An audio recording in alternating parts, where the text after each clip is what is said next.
Hello students, welcome to my channel mathematics with Janvi. आज हम करने वाले 3.1 का इंट्रोडक्शन करेंगे, फिर हम एक्सरसाइज स्टार्ट करेंगे। इस एक्सरसाइज में आपको बताना है कि दो मैट्रिक्स ऐड कैसे होते हैं। ठीक है, सपोज़ मैंने एक मैट्रिक्स ले लिया 1, 2, 5 और 7 और दूसरा मैट्रिक्स ले लिया 1, 2, 8 एंड 1। इन दोनों को ऐड करना है, तो हम कैसे ऐड करते हैं? ये देखिए, इसका जो पहला है और इसका पहला, ये दोनों ऐड होते हैं और यहाँ पर पहले नंबर पे आता है। ठीक है, 1 और 1 2 हो गया, 2 8 प्लस 2 कितना हो गया 10, यहाँ पर आएगा। 5 प्लस 2 7 कहाँ पर आएगा, यहाँ पर। 7 प्लस 1 8 आएगा। ठीक है, अब सब्ट्रैक्ट देखेंगे, सब्ट्रैक्ट कैसे होता है। सब्ट्रैक्ट भी बिल्कुल इसी तरह होगा जैसे 3 2 0 1। माइनस करना है 1 2 2 0। ठीक है, पहले वाले को पहले वाले से माइनस करना है, कितना आ गया 2। दूसरे वाले को दूसरे वाले से माइनस करना है, कितना आ गया 0। अब 0 को माइनस करना है -2 से। ठीक है, तो कितना करेंगे अब हम, -2 आ गया। 1 - 0 1 आता है। Got it. अब हम करने वाले हैं 3.1 का पहला क्वेश्चन। अब चलिए क्वेश्चन पढ़ते हैं। इन अ मैट्रिक्स, ये हमें एक मैट्रिक्स दे रखा है, हमने क्या लगाना है, right the order of the matrix. इसका ऑर्डर लिखना है मैट्रिक्स का, और द नंबर ऑफ एलिमेंट्स और राइट द एलिमेंट्स। ये सारे एलिमेंट्स हमें बताने हैं। ठीक है, तो चलिए स्टार्ट करते हैं। पहले हम यहाँ पर लिख लूँ, ये देखिए यहाँ पे मैंने मैट्रिक्स लिख दिया है। सबसे पहले इसका बताना है, ऑर्डर बताना। अब मैंने आपको बताया था ऑर्डर ऑफ ए मैट्रिक्स क्या होता है, m × n। m क्या होता है, नंबर ऑफ रोज, और n होता है नंबर ऑफ कॉलम्स। अब रोज किस तरफ होती है, इस तरफ। कितनी रोज हैं, 1 2 3। कितनी रोज हो गई, 3 रोज हो गई। कॉलम्स कितने हैं, 1 2 3 4 4। ये कितना होता है, 12 होता है। ठीक है, अगर आपको ऑर्डर पूछा जाए तो सिर्फ इतना ही लिखना है आपने। ठीक है, अब अगला क्वेश्चन है नंबर ऑफ एलिमेंट्स कितने हैं। सेकंड पर है नंबर ऑफ एलिमेंट। अब नंबर ऑफ एलिमेंट, जो इसको मल्टीप्लाई करके जितना आंसर आता है ना, इसको कहते हैं हम नंबर ऑफ एलिमेंट्स। तो कितने हो गए, 12। उसके बाद है राइट द एलिमेंट्स। हमसे एलिमेंट्स पूछा। सबसे पहले है 1 3 एलिमेंट बताओ है क्या। तो मैंने आपको पहले बताया था AMN होता है। M क्या होता है, द नंबर ऑफ रोज, और n होता है नंबर ऑफ कॉलम्स। अब इन्होंने पूछा है m की जगह क्या दे रखा है, 1। मतलब रो कितनी है, फर्स्ट रो में थर्ड कॉलम। फर्स्ट रो में थर्ड कॉलम क्या है, 19। ऐसे देखना है हमें इसे। ठीक है, तो A21 मतलब सेकेंड रो में पहला क्या है, 35। उसके बाद पूछा है A33, थर्ड रो में थर्ड कॉलम क्या है, -5। उसके बाद पूछा है A24 क्या है हमारे पास, 2 मतलब सेकेंड रो फोर्थ कॉलम क्या है हमारे पास, 12। उसके बाद पूछा है हमसे A23, second row third column 5/2। I hope सभी को अच्छा लगा होगा, समझ आया होगा। अब सेकंड क्वेश्चन है, if a matrix has 24 elements, what are the possible orders it can have, what if it has 13 elements। पहले हमने बताना है अगर एक मैट्रिक्स का 24 एलिमेंट्स हैं तो उसका ऑर्डर क्या होगा, क्या क्या पॉसिबल ऑर्डर्स हो सकते हैं। उसके बाद बताना है अगर 13 एलिमेंट्स हैं तो क्या क्या पॉसिबल ऑर्डर्स हो सकते हैं। तो सबसे पहले 24 एलिमेंट्स के लिए करते हैं हम लोग। अगर हमारे पास 24 एलिमेंट्स होंगे, 24 एलिमेंट्स मैंने आपको पहले भी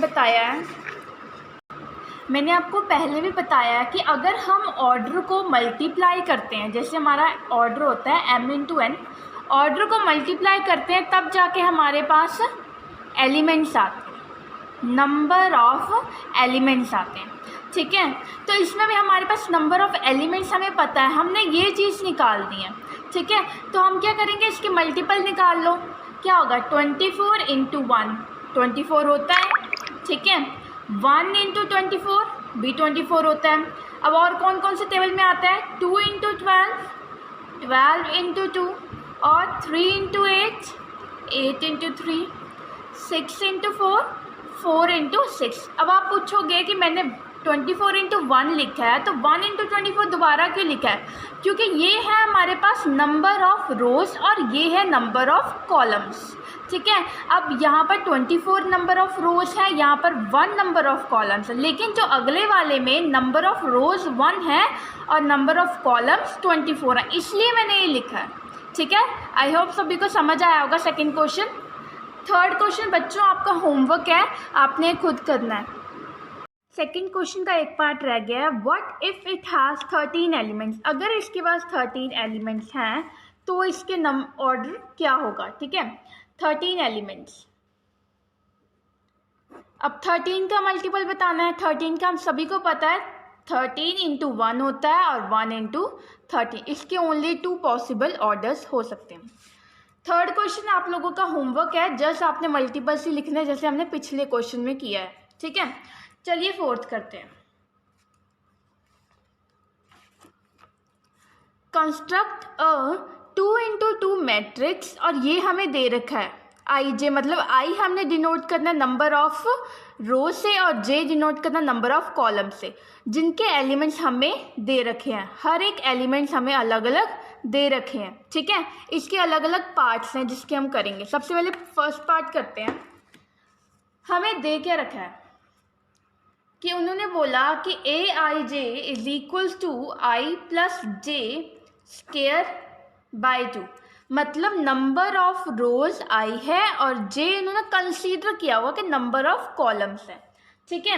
और उन्होंने बोला है कि आपके पास 2 इंटू 2 मैट्रिक्स है। 2 इंटू 2 मैट्रिक्स मतलब नंबर ऑफ रोज भी 2 होंगे और नंबर ऑफ कॉलम्स भी 2 होंगे। कैसे, ये देखिए A11।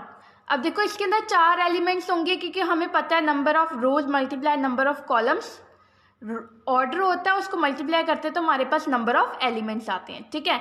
4 एलिमेंट्स होंगे। अब मैंने इसको A11 क्यों लिखा है, फर्स्ट रो फर्स्ट कॉलम, ठीक है। ये हो गया A12 first row second column, ये कैसे हो गया A21 A22, ठीक है। अब हम इसको कैसे करेंगे, देखो अब मैंने क्या करना है, इस वैल्यू को यहाँ पर पुट करना है बस। अगर मुझे A11 निकालना है तो मैं I की जगह क्या पुट करूँगी 1 और J की जगह पुट करना है मुझे 1, ठीक है। 1 + 1 होल स्क्वायर बाय 2, A11 कितना आ गया, ये क्या आएगा 2 आएगा, होल स्क्वायर 4 बाय 2 जो आ गया 2, ठीक है। अब निकालना मुझे A12, 1 + 2 whole square by 2, 3 square का कितना होता है 9 बाय 2। उसके बाद अब हमें निकालना है A21, इसको इस वैल्यू में हमें पुट करना है, ठीक है। तो 2 + 1 होल स्क्वायर बाय 2 क्या आ गया 9 बाय 2। A22 की वैल्यू निकालनी है, कितना आ गया 2 + 2 होल स्क्वायर बाय 2, 4 का होल स्क्वायर होता है 16 बाय 2 दैट इज 8। तो अब मुझे यहाँ पर मैट्रिक्स उन्हें बनाकर दिखाना पड़ेगा आप लोगों को, ऐसे आपका आंसर सही नहीं होगा, ये आपको मैट्रिक्स में शो करना है। A11 कितना आ रहा था हमारा 2 आ रहा था, A12 आ रहा था 9 बाय 2 और A21 भी आ रहा था 9 बाय 2 और A22 आ रहा है हमारे पास 8, तो ये इसका आंसर हो गया, ठीक है। अब सेकंड देखो, सेकंड की जो वैल्यू हमें दे रखी है उन्होंने बोला है कि AIJ जो है I/J है, ठीक है। अब हमें इसकी वैल्यू पुट करनी है, AI/J is equal to I/J, ठीक है। अब निकालना किस किस की वैल्यू है, इन्हीं की वैल्यू निकालनी है हमें, A21 A22 इसी की वैल्यू निकालनी है, ठीक है। लेकिन हमें इस इक्वेशन में पुट करनी है, ठीक है। A11 कितना हो गया 1/1 क्या होता है 1, A12 कितना हो गया 1/2 कितना होता है 1/2, ठीक है। A21 2 ही होता है, ठीक है। A22 1 हो गया। इसको ऐसे ही मैं फिर बता रही हूँ, इसको ऐसे ही नहीं लिखना है, इसको आपने मैट्रिक्स में शो करना है, नहीं तो आपके मार्क्स कटेंगे। ठीक है, मैट्रिक्स में शो कर दीजिए इसको। 1, 1/2, 2, 1, ये आपका आंसर आ गया। ठीक है, तो थर्ड वाला आई होप आप खुद कर सकते हैं। इसका थर्ड पर आप खुद कर लेंगे घर पे, मुझे पता है आप लोग कर सकते हैं। अब फिफ्थ वाला स्टार्ट करते हैं। ठीक है, it is the most easiest chapter, so please इसमें एक बार में समझने पे आप लोगों को समझ आ जाएगा, बस अच्छे से इसको समझने की ज़रूरत है। ठीक है, अब फिफ्थ क्वेश्चन क्या कह रहा है?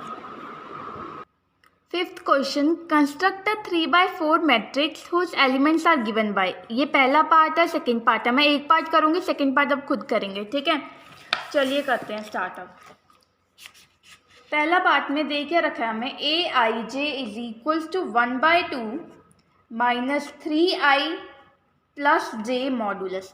मॉडुलस का मतलब क्या होता है? इसके अंदर जो भी नेगेटिव है वो पॉजिटिव ही लेते हैं हम उसको। ठीक है, अब हमें मैट्रिक्स क्या दे रखा है? 3/4 मैट्रिक्स लेने का है, 2/2 नहीं कहा, 3/4।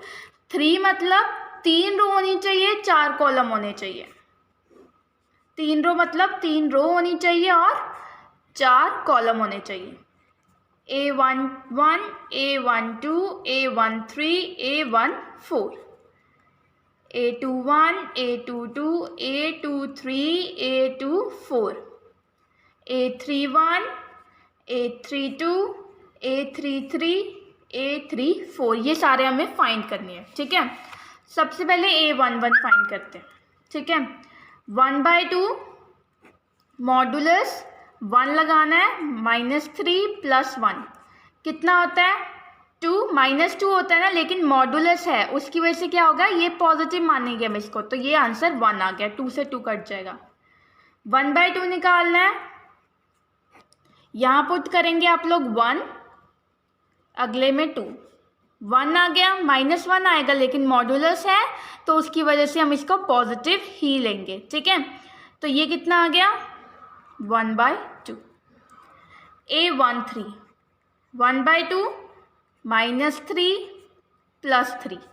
अब देखिए -3 + 3 0 होता है, तो 0 0 ही रहेगा। उसको अगर आप 0 को किसी से भी डिवाइड या मल्टीप्लाई करते हैं तो वो 0 ही आता है।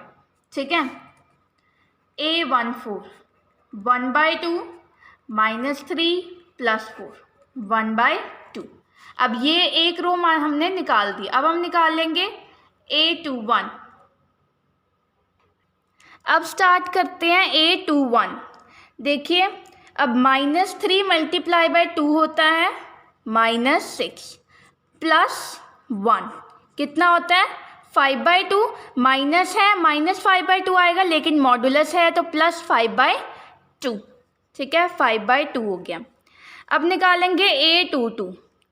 1/2 -6 + 2 कितना आ गया? 4/2, जो क्या आता है? 2 होता है। ठीक है, A23 1/2 -6 + 3 3/2 होता है। ठीक है, A24 1/2 -6 + 4 कितना होता है?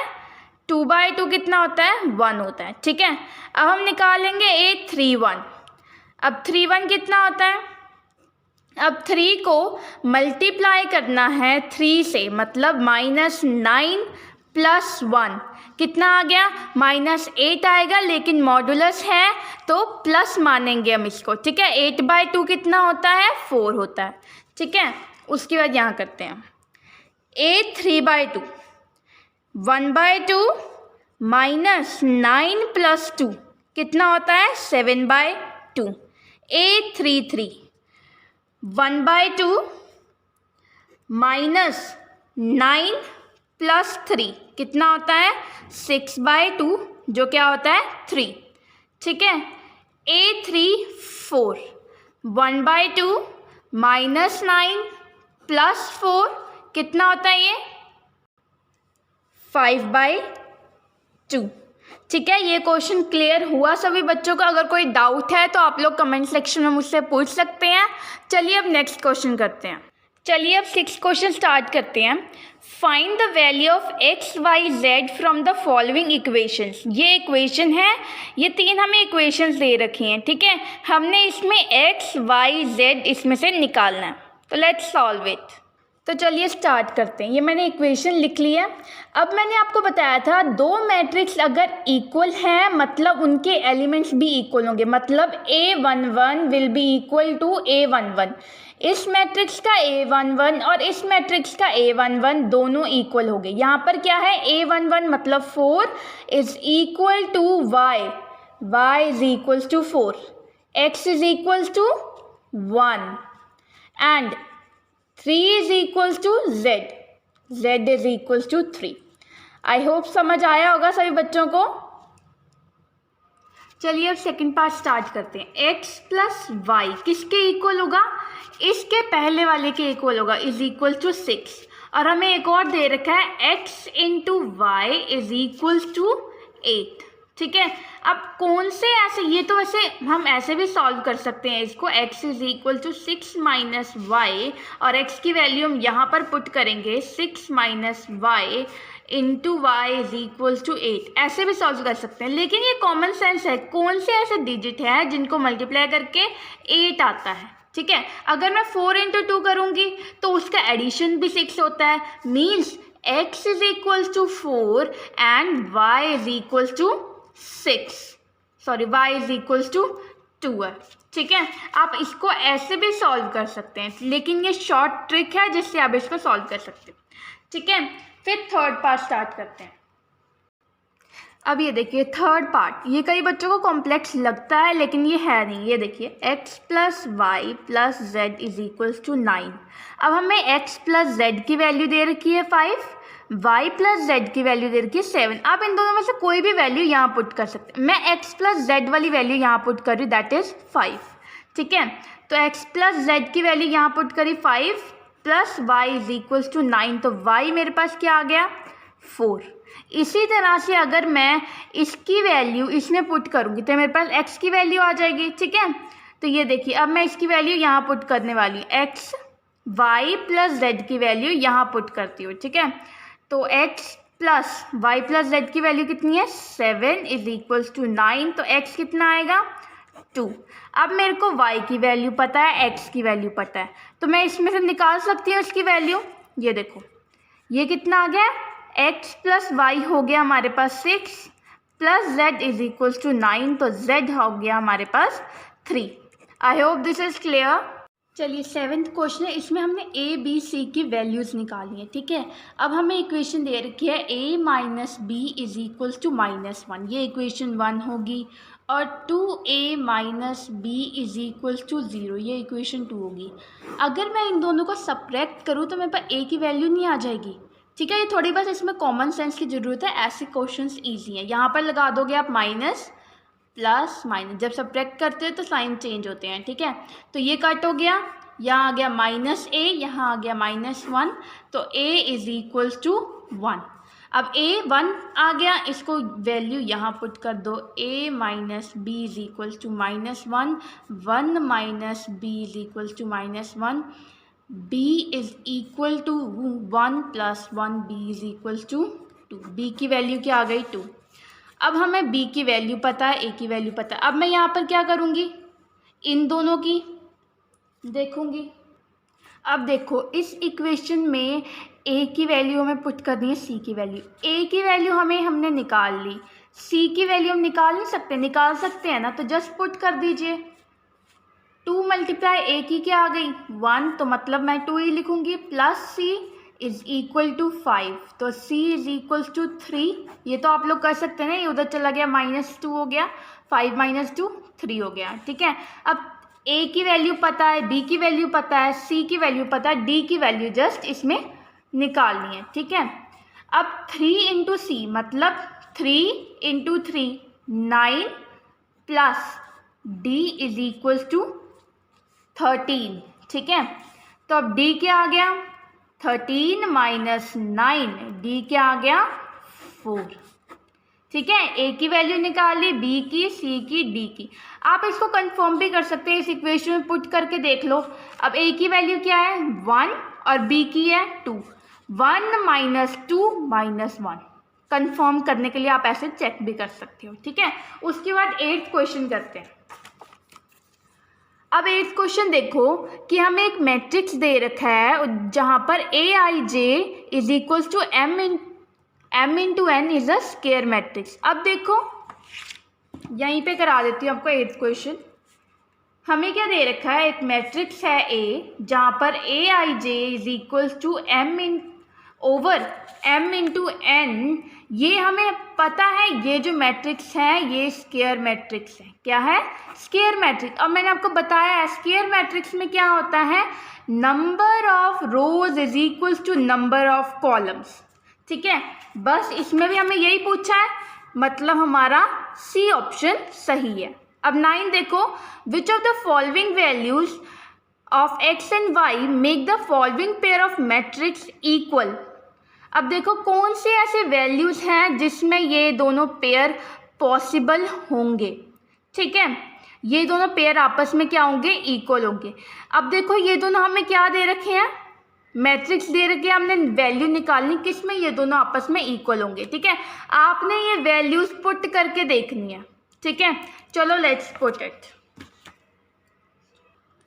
अब देखो हमने किस वैल्यू x और y की कौन सी हम वैल्यू पुट करेंगे कि ये दोनों मैट्रिक्स आपस में इक्वल हो जाएं, ठीक है। अब हमें पता है ये इसके इक्वल होगा, ठीक है। मैं x की वैल्यू निकाल दूँ, -7/3 हो रहा है, ठीक है। अब अगर मैं ये वाली इक्वेशन देखूँ, 2 - 3x is equals to 4 -3x is equals to 4 - 2 is equals to x -2/3 आ जाएगा, ठीक है। अब देखो एक ही मैट्रिक्स में x की दो अलग अलग वैल्यूज कैसे आ सकती हैं, x तो कांस्टेंट है, उसकी वैल्यू एक ही आनी चाहिए। अब देखो विच इज़ नॉट पॉसिबल, ठीक है। x की दो अलग अलग वैल्यू एक ही मैट्रिक्स में नहीं हो सकती है, इसका क्या मतलब है, नॉट पॉसिबल टू फाइंड, इसे निकालना पॉसिबल नहीं है, ठीक है। अब 10th क्वेश्चन करते हैं। The number of all possible matrix of order 3/2 with the entry 0 और 1 is। अब देखो उन्होंने बोला है, लास्ट क्वेश्चन है फटाफट से कर लेते हैं। अब देखो उन्होंने बोला एंट्री जो हमने मैट्रिक्स के अंदर 3/3 का मैट्रिक्स लेना, उसमें हमने जो वैल्यूज डाली, हमने कौन सी वैल्यूज डाली, या तो फिर हम 0 डालेंगे या तो फिर 1 डालेंगे, बस ये दो ही वैल्यूज आप डाल सकते हो और 3/3 का मैट्रिक्स है। उन्होंने बोला है कि ऑर्डर निकालो भाई इसका, क्या क्या ऑल द पॉसिबल ऑर्डर, कितने ज़्यादा पॉसिबल ऑर्डर हो, हमने क्या निकाला, नंबर ऑफ, कितने नंबर ऑफ ऑर्डर हो सकते हैं। इस क्वेश्चन में एक ट्रिक होता है कि देखो जितनी नंबर ऑफ एंट्री जो हम इसमें डाल सकते हैं, कितनी, या तो फिर 0 डाल सकते हैं या तो फिर 1 डाल सकते हैं, कितने पॉसिबिलिटीज़ हैं, कितनी है, 2 हैं, ठीक है। 2 लिख देना है। अब क्या है, ऑर्डर क्या है मैट्रिक्स का, 3/3, ये इसके रेस टू पावर में लिखना है 3/9। अब 3/9 3 मतलब 2/9 मतलब 2 को मल्टीप्लाई करना है 9 टाइम्स, 2 × 2 1 2 3 4 9, मतलब 2 को मल्टीप्लाई करना है 9 टाइम्स। हमारे पास आंसर क्या आएगा, 512 आंसर आएगा। जितनी हमें एंट्रीज डालनी है, जितनी यहाँ पर पॉसिबल होती हैं, कितनी है, 0 या 1, इन दो हमारे पास इक्वेशन मतलब दो हमारे पास नंबर्स हैं, या तो फिर हम 0 डाल देंगे या तो फिर 1, तो 2 नंबर्स हैं तो 2 लिखना है, और जितने इसका ऑर्डर है वो 9 है तो 9 इसके रेस टू पावर में लिखना है, ठीक है। इसका आंसर आ गया 512 और ये है डी ऑप्शन, ठीक है। आई होप सभी बच्चों को ये आज का लेक्चर समझ आया होगा। अगर कोई भी कंफ्यूजन है तो आप लोग कमेंट सेक्शन में पूछ सकते हैं। थैंक यू सो मच, और please like share and subscribe my videos. Thank you.